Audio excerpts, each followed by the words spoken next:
मलाई बोलेर या भोइस ओभरमा भिडियो बनाउनै आउँदैन के, कस्तो इन्सेक्योर फिल हुन्छ यसमा।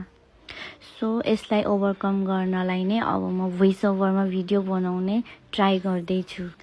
मलाई कति अरू क्रिएटरहरूले भोइस ओभरमा या बोलेर नै भिडियो बनाउँदाखेरि चाहिँ कसरी सकिरह होला, कस्तो राम्रो सुनिन्छ क्या उनीहरूले गरेको चाहिँ, अनि आफूले गराउँदाखेरिमा चाहिँ कस्तो नमिलेको जस्तो फिल हुने क्या।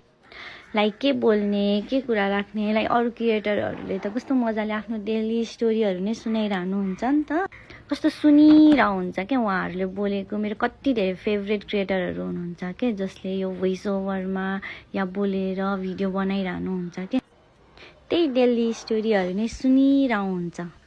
अनि त्यही भएर म पनि इन्फ्लुएन्स भएर अब चाहिँ मेरो यो इन्सेक्युरिटीलाई चाहिँ ओभरकम गर्नै पर्छ भनेर अब चाहिँ म जहिले पनि बोलेर या भोइस ओभरमै भिडियो बनाउँछु भनेर मैले डिसिजन लिएको छु।